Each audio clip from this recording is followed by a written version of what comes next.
नमस्कार, मैं पंडित एस कुमार दुबे आज आपके सामने अमालकी एकादशी के विषय में जानकारी देने जा रहे हैं। और आप लोग जो हमारे चैनल को सब्सक्राइब कर लें और अंत तक जुड़े भी रहें। मित्रों, हम पिछले 60 वीडियो में आपको बता चुके हैं कि अमालकी की उत्पत्ति कैसे हुई। कृपया ध्यान दें, लगे रहे साथ में। आमलकी माने आंवला, आमलकी माने आंवला, और आंवला का वृक्ष जो है मित्रों ना, इतना कीमती है हमारे आपके जीवन के लिए कि इस आंवला के स्मरण मात्र से ही हमारे जो है पाप क्षरण होना शुरू हो जाते हैं। और आंवला अगर हम खा लें तो हमारी आयु वृद्धि होती है और हमारे पाप जो है क्षरण, पाप का नाश ही होता है। और मित्रों, अगर हम आप निर्धन दरिद्र हैं ना, तो आंवला डाल करके स्नान करें तो और भी दरिद्रता हमारी सने सने समाप्त हो जाएगी। मित्रों, अंत तक जुड़े रहें। ध्यान दें कि यह व्रत जो है विष्णु भगवान का व्रत है। किसका व्रत है? विष्णु भगवान का। परम पर अस्मात् प्रकृतिनाद मेकम निविष्टम बहुधा हुआयाम सर्वालयम सर्व चराचरस्तम विष्णुम जगदेक नाथम। कहने का तात्पर्य है कि जो ध्यावही फल पावई, दुख बिन सह मन का, सुख संपत्ति घर आवई, कष्ट मिटय तन का। ओम जय जगदीश हरे। तो मित्रों, विष्णु भगवान का व्रत है, कोई साधारण नहीं। विष्णु भगवान माँ दुर्गा और बजरंग बली बहुत कठिन देवता हैं और बड़ा पाक साफ ये लोग मानते हैं पूजा को अपनी। और जितना ही ध्यान से आप पूजन करेंगे उतना, चलिए आगे क्रम में हम चलते हैं। क्रम क्या है? जब आमलकी का वृक्ष ऋषियों और देवताओं के बीच में आया तो बड़ी समस्या आ गई कि यह नया वृक्ष कौन सा है। ये तो अभी तक हम लोगों ने देखा ही नहीं था। और एक विशेषता और थी उसमें, वह वृक्ष ऐसा लग रहा है कि बोल रहा है। तो ऋषि मुनि देव ये सब चिंतित हुए कि आखिर ये है कौन, यह है कौन। प्रार्थना की कि आप अपरोक्ष रूप से आप बोल रहे हैं, आप हैं कौन देवाधिदेव, और कृपया आप हैं कौन, देव हैं कि क्या हैं, कृपया आप हमें बताने का कष्ट करें। तब भगवान विष्णु ने आकाशवाणी के रूप में बताया कि मैं भगवान विष्णु हूँ। अपना परिचय दिया। देव ऋषि सब जो है उत्सुक हो गए। अरे ये तो श्री हरि नारायण हैं। अरे ये क्या? अब करने लगे स्तुति करने लगे। भगवान प्रसन्न हुए और बोले, ऋषियों आप लोग मांगो, मैं प्रसन्न हूँ। क्या वरदान दूं आपको? देखिए, स्तुति ऐसी होनी चाहिए, आप लोग मांगो और क्या हम वरदान दें आपको। तब ऋषियों ने कहा, देवाधिदेव हे जगदीश्वर, आप जो है कोई ऐसा व्रत बताइए जो कि शुक्ल पक्ष फाल्गुन, जो कि एकादशी आ रही है, और इसमें हम लोग ऐसा व्रत बताइए जो हम लोग रहें और हमारा लोगों का कल्याण हो, मतलब जो भी रहे उसका कल्याण हो। इस विषय में आप जानकारी दीजिए। भगवान ने कहा कि ठीक है ऋषियों, हम आपको जानकारी दे रहे हैं। आप जो है दिन सोमवार 10 मार्च, ये हम आप लोग बता रहे हैं, आमलकी एकादशी में मित्रों, अब आते तो एकादशी है, लेकिन एकादशी किसकी है, उसमें कौन से देवता की पूजा होनी है और पूजा कैसे होनी है, ये भी एक विधान है ना मित्रों। पूजा कैसे होनी है, यह इसमें कि मुख्य देवता है परशुराम जो कि स्वयं विष्णु स्वरूप है। परशुराम स्वयं विष्णु स्वरूप है, तो परशुराम की पूजा हमें करनी है। अब उसके लिए पहला कार्य हम क्या करें कि शरीर की शुद्धि, जिसको हम कहते हैं स्नान के लिए पूर्ण शुद्धि कैसे होगी मित्रों? पूर्ण शुद्धि हम गंगा की बालू लगा करके स्नान करें और या तुलसी पेड़ के नीचे की मिट्टी लगाकर स्नान करें। और ध्यान रहे, अगर थोड़ा सा तुलसी पेड़ की मिट्टी हमारे शरीर में लगी है स्नान के बाद में, या गंगा की बालू लगी है, तो मित्रों वह जो है हम लोग जो है विष्णुमय हो जाएंगे। मित्रों ध्यान दें कि अब क्या करना है। सबसे पहले भूमि माता को प्रणाम करना है। भूमि माता स्नान के बाद में भूमि माता को प्रणाम कर लो। इसके बाद में जल के भी देवी देवता हैं, उनको भी प्रणाम करो। प्रणाम करने के बाद में तब अब आओ जो मुख्य है। मुख्य क्या है? परशुराम जी की पूजा।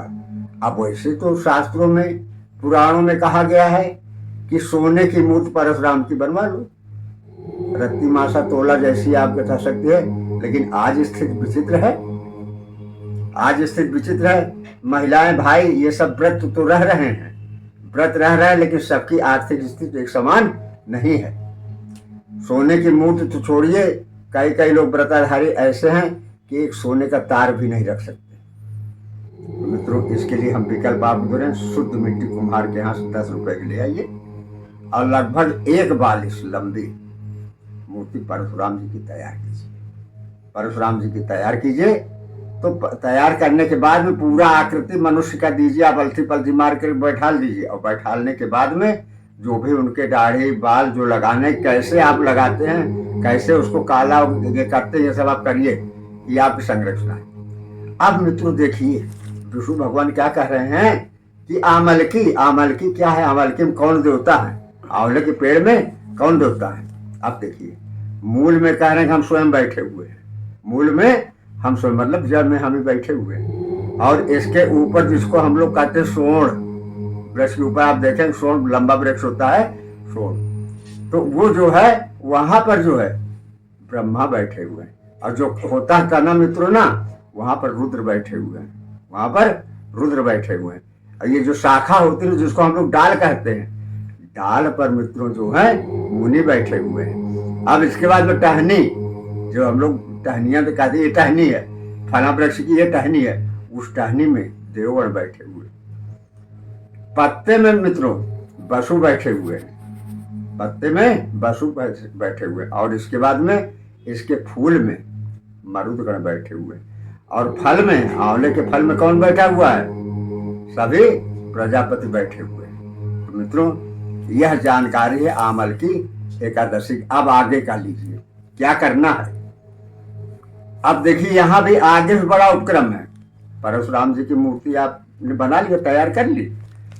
अब भगवान विष्णु का नाम लीजिए। हे परशुराम, हे भगवान विष्णु, यह व्रत हमारा निराहार पूर्वक है। और यह कब होता है? अमल की एकादशी पड़ती कब मित्रों मालूम है? द्वादशी में पुख्य नक्षत्र हो। जैसा कि आपकी जो एकादशी पड़ रही है 9:30 के अल्ले पल्ले में आपकी क्या है एकादशी, इसके बाद पुख्य नक्षत्र लग जाएगी तो द्वादशी हो गई, तिथि द्वादशी हो जाएगी। दिन का द्वादशी जो है 9:30 के आसपास में आ जाएगी। अब तो द्वादशी तो हो गई। देखिएगा आप ब्राह्मणों से अपने पता करिएगा, वो बता देंगे। तो द्वादशी तो हो गई। अब क्या करना है? भगवान परशुराम के पास जाइए और ध्यानमय हो लीजिए, एकाग्रचित भगवान परशुराम के क्रियाकलाप के विषय में आप ध्यान कीजिए कि इन्होंने क्या किया था, क्या कैसे हुआ था, क्या जो भी आप याद आ रहा भगवान परशुराम और भगवान विष्णु के विषय में आप सोचिए, तब आप एकाग्रचित हो जाएंगे, तब आप अंतःकरण शुद्ध होगा और परशुराम के पास पहुंच जाएंगे। और जब पहुंचेंगे तो सबसे पहले चरण की पूजा कीजिए। चरण के बाद में घुटने की पूजा कीजिए, घुटने के बाद में जंघे की पूजा कीजिए, और जंघे के बाद में सीने की पूजा कीजिए, सीने के बाद में दोनों भुजाओं की पूजा कीजिए, गले की पूजा कीजिए, मुख की पूजा कीजिए और मस्तक की पूजा कर कीजिए विधि विधान से।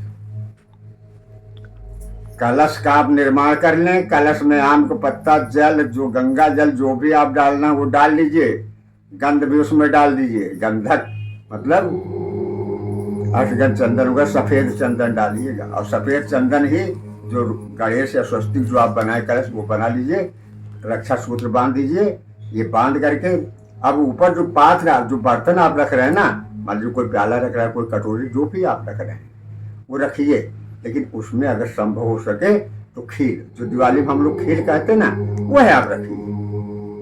वह आप रख करके दीपक ऐसा प्रज्वलित कीजिए चारों तरफ से, दीपक दिखा, मतलब लगे कि कुछ हो रहा है, कोई पूजा चल रही है, हम पूजा में बैठे हुए हैं। और भगवान किसके? विष्णु स्वरूप परशुराम की पूजा कर रहे हैं मित्रों। तो अब आप जो है विधि विधान से ध्यान में हो जाइए। अब उनको क्या कीजिए कि ये कर लिया आपने, तो इसके बाद फूल माला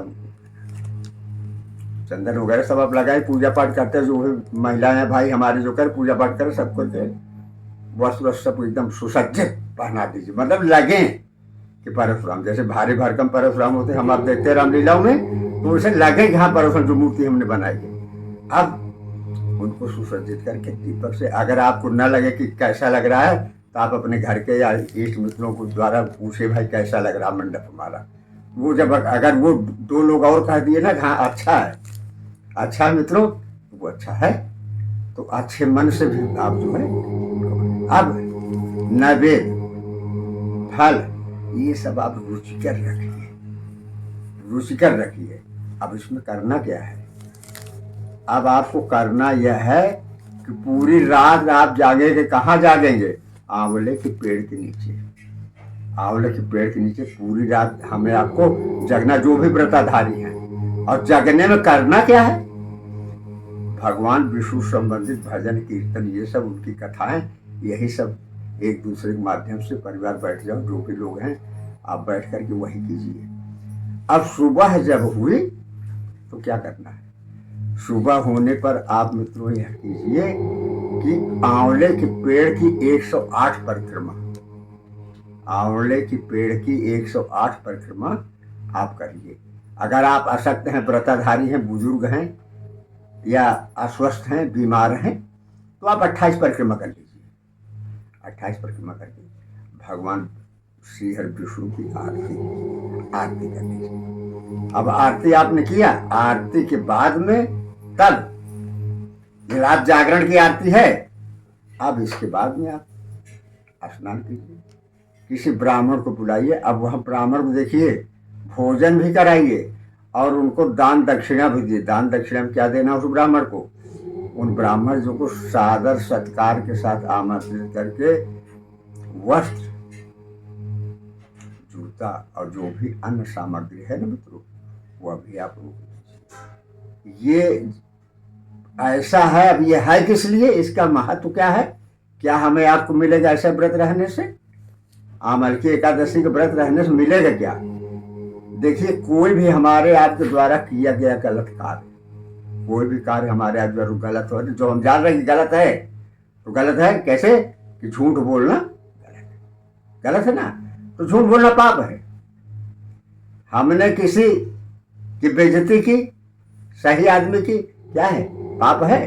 तो ऐसे अनेकानेक पाप जो है हमसे आपसे जाने अनजाने में हो रहे हैं मित्रों, वह पाप है। इन सभी प्रकार के पापों का, कितना भी जघन्य से आप पाप किए हुए हैं, आमलकी एकादशी अगर आप विधि विधान से इसको आप पूर्ण कर लेते हैं और बराबर रखते जाइए, आप बराबर रखते जाइए, और देखिए आपके परिवार में एक नया संचार आ जाएगा।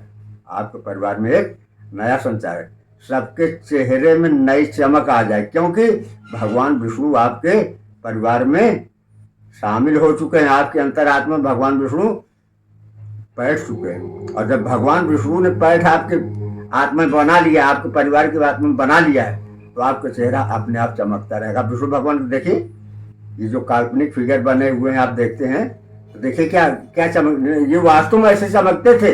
क्यों चमकते थे? इनका कर्म सच्चा रहता था। ये लोभी नहीं, कभी अपने लिए कुछ नहीं करते थे। तो यही है मित्रों कि जैसे हम एकादशी व्रत हैं, तो हमारे अंदर से स्वार्थ, लोभ, मोह ये सब जो है त्याग दें। कुछ नहीं, केवल कौन है? भगवान विष्णु है, अर्थात परशुराम है, विष्णु स्वरूप परशुराम है। मित्रों जुड़े रहिए इसी के साथ में। देखिए सोमवार को यह है ना, अब हम आपको प्रदोष के विषय में बता दे रहे हैं। क्यों कि अब प्रदोष व्रत का हम आपको पहले बता दिया। आप बैक वीडियो हमारे जाएंगे ना 60 वाले में, तो वहां हम पूजन की विधि बता चुके प्रदोष की। तो मित्रों माँ के पूजन नहीं, हम केवल आपको बता रहे हैं प्रदोष क्या गया। यह प्रदोष जो है मंगलवार को प्रदोष पड़ रहा है। प्रदोष द्वादशी का मंगलवार को पड़ रहा है। अब इसमें है क्या, यह कितना कीमती व्रत है। आप कितने भी कर्जदार हैं मित्रों, कितने भी कर्जदार हैं, आप पूरे प्रदोष नहीं रह सकते हैं। केवल जब साल भर में मंगल को प्रदोष आ रहा, उस दिन आप मंगल प्रदोष व्रत धारण करें। एक चीज और ध्यान करें, यदि आप कर्जदार हैं, मान लीजिए आप 2 करोड़ का कर्जा है आपके ऊपर, भारी कर्जा है, आप जो 5 लाख रुपए उसी किसी भी मंगल से देना शुरू कर दें, किसी भी मंगल से देना शुरू कर दें, तो वह कर्ज समय समय अपने आप समाप्त हो जाएगा। मित्रों परखिएगा, साथ में जुड़े रहिए, परखिए इस बात को, देखिए समय समय आपका कर्ज समाप्त हो जाएगा। इसके लिए एक चीज और आता है, किसी भी शिव मंदिर में जा करके ऋण मोचन मंगल स्तोत्र बैठ करके भगवान शिव को ध्यान करके ऋण मोचन मंगल स्तोत्र आप पढ़िए। कब? मंगल वाले प्रदोष आप पढ़िए। लेकिन ध्यान रहे कि जब ऋण मोचन मंगल स्तोत्र पढ़ने के लिए आप शिव मंदिर में गए ना, तो जल्दी से जल्दी जाइए और तब तक आप अन्न और नमक न ग्रहण किए रहें। यदि आप ऐसा करते मित्रों, तो आपकी प्रदोष जो ऋण मोचन मंगल स्तोत्र आप पढ़े, मंगल का कर्ज ऋण मुक्त ये प्रदोष होता है। ऋण मुक्त मतलब कर्जा छुटाने वाला प्रदोष व्रत है। और इसकी पूजन की विधि मित्रों हम अपने 60 वीडियो में डाल चुके हैं। और अब आप ध्यान दें, यदि जानकारी आपको अच्छी लगी हो तो आप हमारे वीडियो को लाइक कर दें। धन्यवाद।